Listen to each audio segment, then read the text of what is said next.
스카이에듀 4개국어 이경희 선생님입니다. 오늘은 안민영이 쓴 매화사라는 시조를 공부해 보도록 하겠습니다.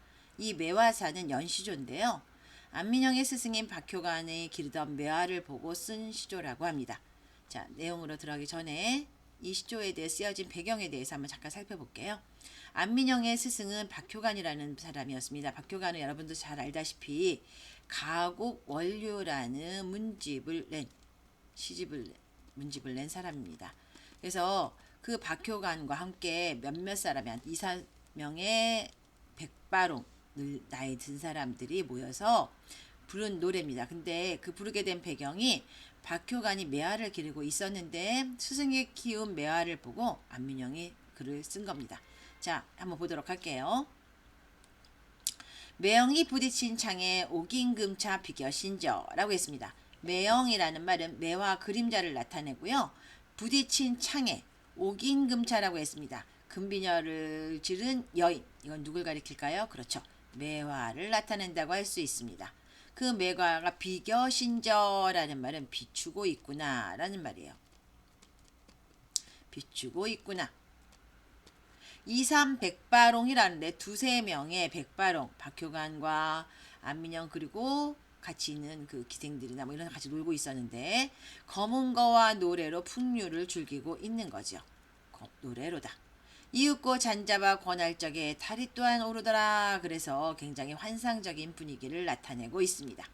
그래서 여기서는 내가 늙은이들이 모여서 놀고 있는데 달빛이고 그림자에 그 달빛에 매화의 그림자가 비치는 매와 함께하는 풍류가 나타나 있습니다. 이연으로 넘어가겠습니다. 어리고 성긴 가지 너를 믿지 아니었더니 라고 해서 가지가 아직 어리고 성겨서 꽃이 필 거라고 너라고 했죠. 무슨 법 쓰였습니까? 의인법 쓰였습니다. 너를 믿지 않았는데 능기양 능히 지켜 두세 송이 피었구나 라고 했습니다. 자, 눈 속에 피는 꽃이 매화다 보니까 능히 지켜서 두세 송이가 매화꽃이 핀 겁니다. 촛불을 잡아 가까이, 촉잡아라는 말은 촛불을 잡아 가까이 할 적에 사랑할 때에 무엇을 매화를 암향조차 부동터라 그윽한 향기조차 부동터라 라는 말은 퍼지더라 라고 해서 공감각적 이미지 쓰였습니다. 그래서 향기가 부동터라 라는 것은 떠다닌다 라고 했을 때죠. 그러니까 여기서는 자, 암향이라서 후각이죠. 떠다닌다 그랬으니까 시각이 쓰였죠. 공감각적 이미지 쓰였습니다. 매화의 지조에 대한 경탄이 나타나 있다고 할 수 있고요. 이제 3년 넘어가겠습니다. 빙자옥질이여 눈 속에 내려오구나. 여기서 빙자옥질 꼭 기억하시기 바랍니다. 자, 이거는 어른 같고 옷같이 깨끗한 자질. 다시 말해서 무엇을 가리킵니까? 매화를 나타내는 말이라고 할 수 있겠죠. 눈 속에 내려오구나. 역시 의인법 쓰였습니다. 가만히 향기를 풍기어 황혼혼을 기약하니 달이 떠오르기를 기약하니 아마도 아치고절은 너뿐인가. 아치고절 매화를 나타내는 구절. 매화를 나타내는 구절 잊지 마십시오.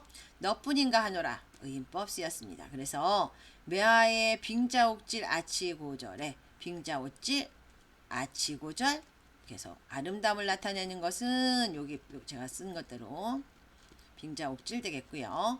절개를 나타내는 것은 아치고절 되겠습니다. 사수로 넘어가겠습니다.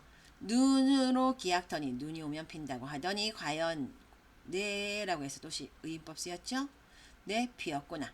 영탄법 쓰였습니다. 뭐뭐 하는구나 해서 영탄법 쓰였습니다. 황혼의 달이 오니 달이 뜨니 라고 해야겠죠. 그림자도 성기구나. 그래서 어선풀하게 그림자도 비치는구나.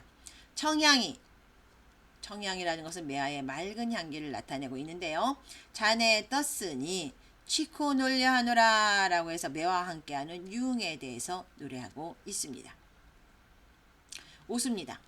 황혼에 돋는 달이 너의 기약 두었더니 황혼이라는 것은 해질녘에 돋는 달이 너와 함께 있다는 기약을 약속을 두었는데 합리에 침실 안에 잠든 꽃이 매화가 되겠죠. 향기 놓아 맞는 거야. 내가 어찌해서 매월이 벗되는 줄 몰랐던 거 하노라. 그래서 매월 매화와 달이 벗이 되는 줄 몰랐을까 하노라. 그래서 오수는 매화와 달의 조화에 대해서 이야기하고 있습니다. 자, 육수 볼게요. 바람이 눈을 몰아 산창에 부딪히니 라고 했습니다. 바람이 눈을 몰아서 산창, 산에 있는 오두막에 있는 창문에 부딪히니 찬기운 새어들어가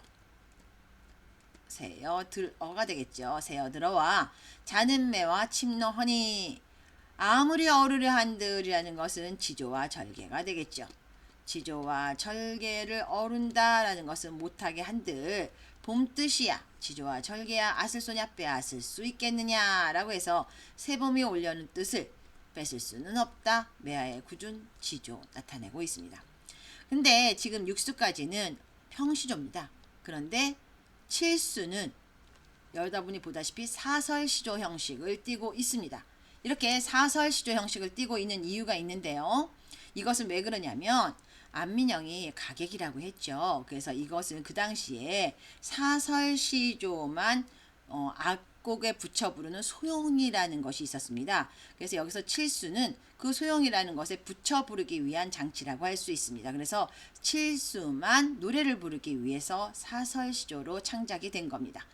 저 건너 나부산 지명이죠. 눈 속에 검어 우뚝 울퉁불통 광대 등거리 검어서 우뚝하면서 울퉁불퉁하게 생긴 매화 등거리가 있습니다. 내 무슨 힘으로 가지도쳐 꽃조차 저리 피었는고. 그래서 내가 무슨 힘으로 가지도도 안 하고 꽃조차 저리 피었구나 라고 해야 되겠죠. 그래서 피었구나 라고 해야 되거든요. 아무리 썩은 바가 여기서 썩은 바가 반만만 남았던 썩은 곳이 반만 남아있다. 다 썩어버리고 반만 남았다고 할지언정 봄뜻이야 어이하려. 봄뜻은 전하지 않고 어찌겠는가. 봄뜻은 반드시 전한다. 그래서 늙은 매화나무라도 굳은 지조와 절개는 간직하고 있다라고 이야기하고 있는 겁니다. 그래서 이렇게 칠수가 사설시조로 쓰여진 이유는 무엇 때문이라 그랬어요? 그렇죠. 소용이라는 악곡에 붙여 부르기 위한 장치라고 했습니다. 그래서 앞에 있는 육수까지는 평시조로, 칠수만 사설시조로 불러졌습니다. 자, 그 다음에 팔수 보도록 하겠습니다. 동각의 숨은 꽃이 동쪽 누각을 동각이라고 하죠. 동쪽 누각의 숨은 꽃이 꽃이가 되겠죠. 척촉인가 철쭉꽃인가. 철쭉꽃은 한 4월이나 3월 말쯤 돼서 피기 때문에 눈 속에서 피는 매화랑은 대조가 되겠죠. 두견화인가 진달래꽃인가 마찬가지죠. 그래서 척촉인가 두견화인가는 철쭉인가 진달래꽃인가 라고 해서 서리적 표현 쓰였고요. 건곤이 눈이거든. 하늘과 땅이 눈으로 가득한 아직 추위가 남아있다는 얘기죠. 추위가 남아있는 상황인데 쟤 어찌 감히 피랴. 여기서 쟤는 누굴 가리킬까요? 그렇죠. 철쭉과 두견화를 나타내겠죠. 알게라 알겠구나. 백살양추는 눈 속에 남아있는 초범은 매화밖에 네가 있겠느냐. 매화밖에는 없다 라고 해서 매화의 남다른 지조에 대해서 이야기하고 있습니다.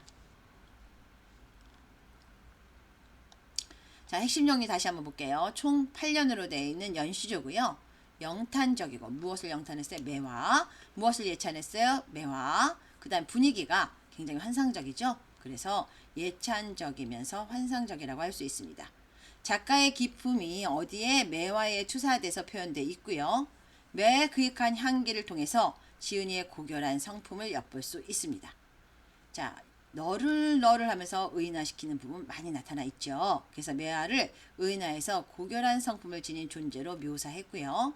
매화에 대한 작가의 애틋한 사랑이 확대돼서 방 바깥에 있는 눈 속에 핀 매화까지 방 안에 있는 매화로부터 시작해서 방 바깥에 있는 매화로까지 확대되고 있습니다.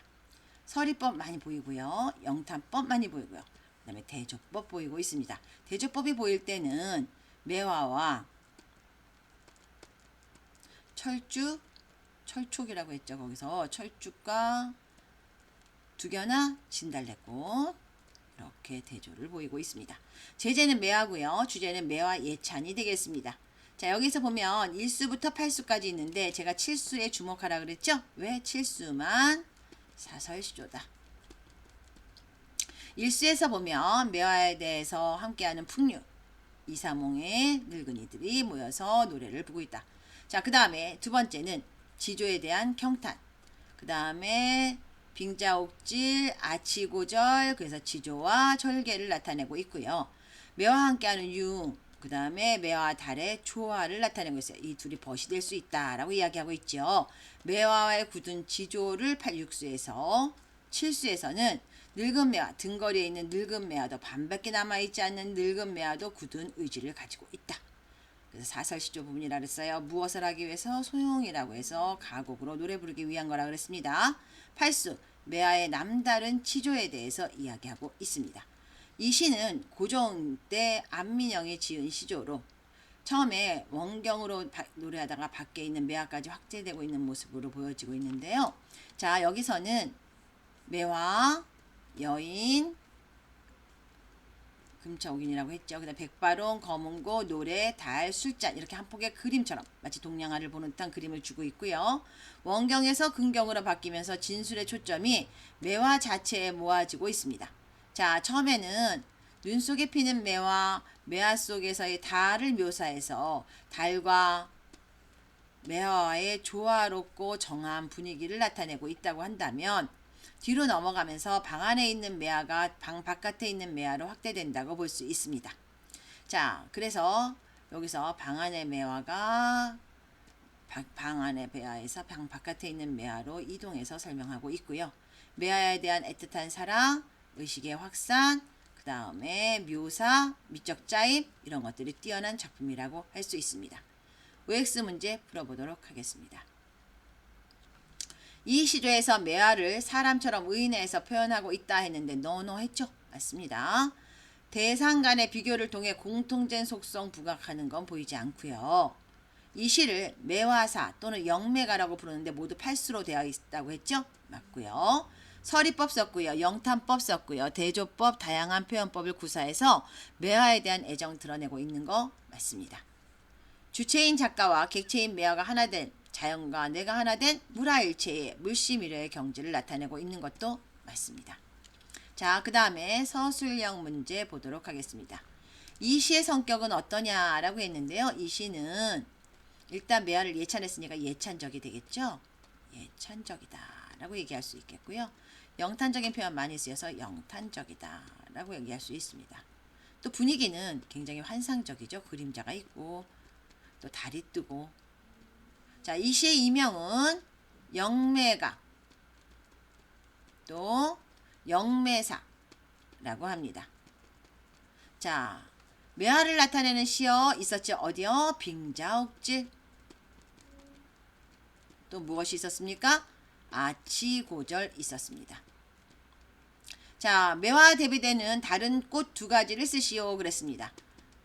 척촉 있고요. 철쭉이죠. 그 다음에 두견화 있었습니다. 진달래꽃을 의미합니다.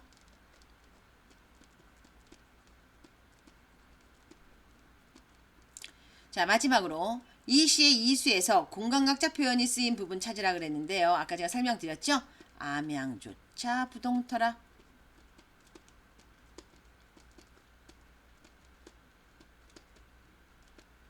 이 구절 되겠습니다. 자, 그러면 서술형 문제까지 살펴봤고요. 이 시는 여러분들 알다시피 팔수로 된 안민영이 쓴 매화 예찬의 시조라고 할 수 있고요. 지금 서술형 문제에서 풀어본 것들이 굉장히 중요한 부분이고 더군다나 칠수가 사설시조로 쓰여진 이유 꼭 기억하시기 바랍니다. 오늘 수업 여기서 마치겠습니다. 감사합니다.